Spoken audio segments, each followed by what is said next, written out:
네. 이어서 방법 사례 상충 문제 빨리 한번 풀어볼까요? 그렇게 어렵진 않고 초반이라서 여러분이 잘 아는 내용이고 조금 여러분이 많이 틀린 거 위주로 좀 얘기를 하고 싶은데 일단 정말 제일 많이 틀리는 거부터 할까요? 26페이지. 이걸 제일 많이 틀려요. 정말 많이 틀려 이거. 기록에서 정말 많이 틀리고 차용계약서 봐봐요. 27페이지 차용계약서 보면은 H는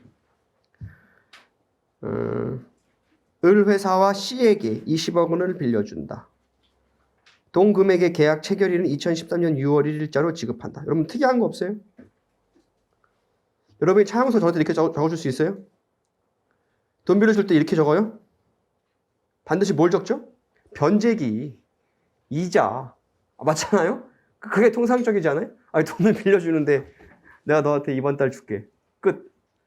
언제까지 갚아? 이걸 적어야 통상적이지 않아요? 돈이라는 게.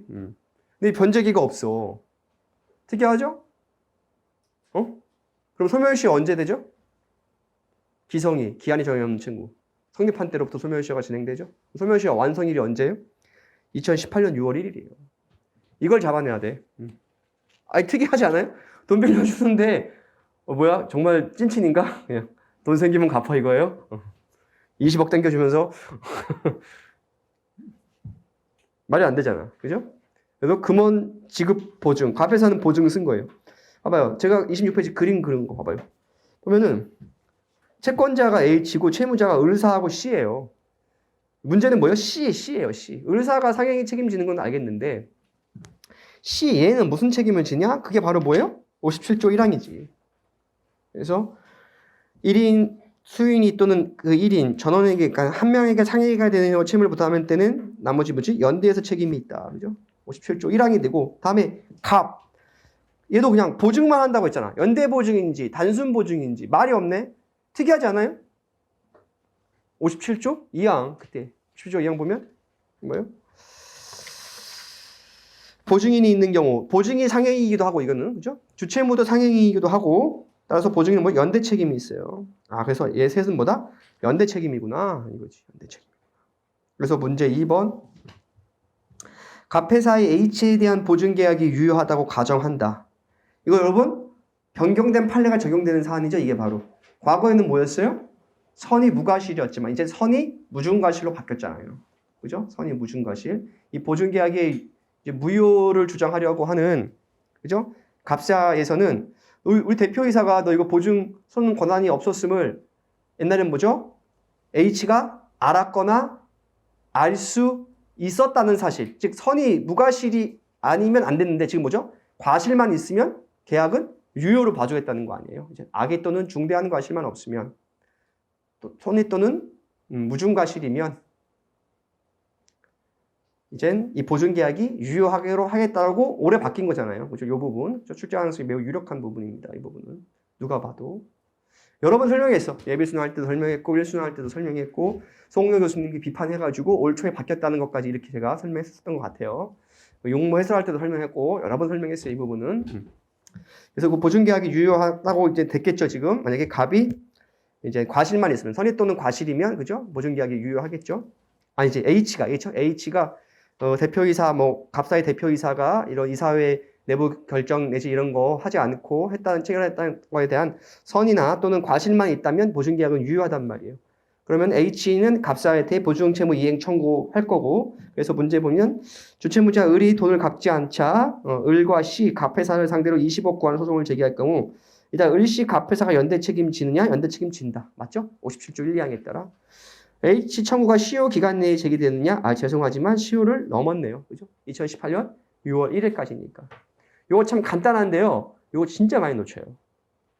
기록에서 정말 많이 놓쳐요. 이거 올해 8마에도 나왔는데 보나마나 많이 놓쳤을 거예요. 보나마나예요. 보나마나. 정말 많이 놓쳐요. 분명 얘기했어요. 이걸 제일 많이 놓쳐. 제일 많이 틀려. 상중에서 내가 볼 때 이게 제일 중요한 것 같아요. 근데 정말 많이 놓쳐요. 그리고 나머지 요게 제일 중요하고 그 다음 문제는 풀어볼게요. 처음부터. 그 다음 이제 말 나온 김에 18변식 유질약정 출제된 거 29페이지 이거 똑같이 나왔거든. 우리 마이너리 같이 열심히 했었는데 보면 A와 은행 사이에 포함된 유질 약정은 유효한가? A가 대표이사거든요. 대표이사 비상인이지만 아까 판례 봤죠? 질권 설정 유질 계약에서 질권 설정자가 상인이어야 하는 것은 아니라면서요. 그러니까 뭐죠? 이 유질 약정은 유효하겠다. 이게 18번 시 1문의 1 문제 10점짜리 문제였어요. 그죠? 요거. 다음에 31페이지 이거는 이제 운송 주선인의 보수 청원권 이거는 선택형 문제 그대로 출제한 모의고사 문제니까 뭐 여러분 혼자 푸는데 특별히 문제 될 게 없을 겁니다. 다음 이제 1페이지, 3페이지부터 풀어봅시다. 3페이지 보면 사실관계 보면 매도인 을사, 매수인은 갑사고 갑사의 대표이사는 A, B고 지배인이 D고 이런 과정이에요. 그래가지고 문제 이사회 의사록을 보면 안건 2에서 D를 갑회사 동수원 사무소 영업소장인데 이제 지배인이죠. 근데 단 밑줄 그죠? 5천만 원 이상 구매 행위는 내부적 의사결정을 얻도록 할 수 있다라는 규정을 뒀음에도 불구하고 4페이지 얘는 이사회 승인을 얻지 않고 영업소장 명의로 모델하우스에 필요한 5천만 원 이상 9천만 원을 구매했습니다. 그럼 이는 갑회사에게 물품 대금 9천만 원을 청구할 수 있겠느냐? 뭐 청구하겠지? 그럼 갑회사가 뭐예요? 이러한 사정을 뭐죠? 알았거나 중대한 과실로 알지 못했다는 사실을 입증할 책임이 누구에게 있어요?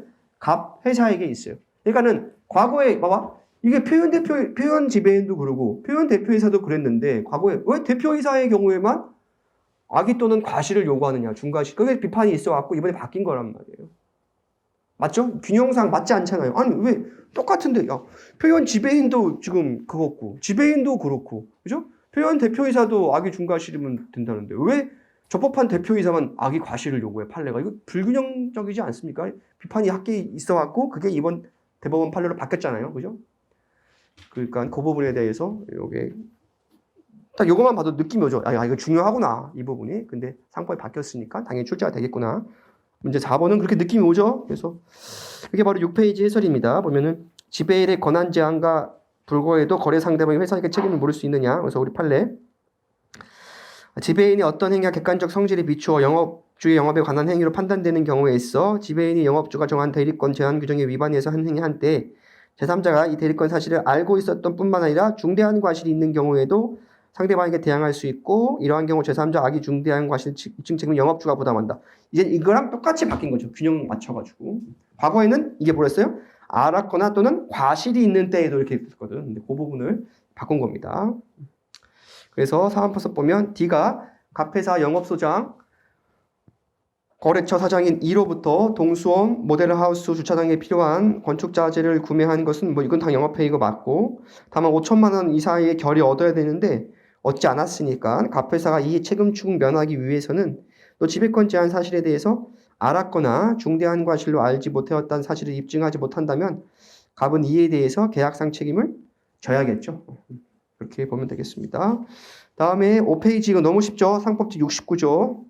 다시 한번 얘기하지만 상사 매매, 상사 유치 이 둘만 상인이어야 돼요. 상호 계산은 여러분 둘 다 상인일 것을 요하지 않아요. 상호 계산은. 다음 7페이지. 7페이지 그림 보면 이제 X사가 매도인이고 무가 매수인인데 무가 X사를 상대로 이제 공급계약 이행 청구를 하는 사안인데 이 매매계약 체결 과정을 보면 B랑 지점장 B랑 계약을 체결했는데 보면 사실관계의 두 번째 줄 보면 7페이지 2018년 3월경 X회사는 돈육 냉동식품의 보관 및 공급을 위하여 화상시에 냉동창고만을 설치했는데 해당 지역에는 지점이 없음에도 불구하고 창고관리 업무를 총괄하는 B는 X회사 화성지점장 B의 명의를 회사 몰래 임의로 사용해서 무와 공급계약 체결. 이 부분 잘 봐봐요. 두 번째 줄. 해당 지점에는 밑줄 지점이 없음에도 불구하고 밑줄. 지점이 없어요. 지점이 없는데 자기가 지점장으로 몰래 공급계약을 체결하는 거예요. 그냥 관악 지점이 없어. 근데 제가 관악 지점장 명의로 계약을 체결했어요. 이럼에도 불구하고 회사가 책임을 져야겠느냐? 보다시피 외관의 존재, 외관의 부요, 외관의 신뢰인데 그죠? 표현 지배인에 대한 책임. 표현들하면 다 외관법리잖아요. 그래서 8페이지 보면 해설 보면 외관의 존재에서 사안포서 B가 지배인에 해당하는 화산 지점장이라는 명칭을 사용했는데 아시다시피 표현 지배인이 성립하기 위해서는 일단 진짜 그 지점이 있어야 돼. 근데 이건 지점이 없어. 그럼 뭐죠? 회사가 외관의 존재가 부여한다고 보기가 어렵지. 예를 들어 봅시다. 뭐 베트남에 있는 뭐 다낭이라는 데서 제가 한번 체결을 했다. 지점장으로.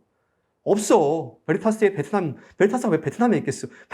말이 맞죠? 계약 체결이 안 돼. 그것까지 체결 주기 어렵지. 그럼 뭐 아일랜드 책임지는데 더블린 말이 안 되잖아. 그런 식으로. 지점이 없는데 어디 그런 거 책임을 져.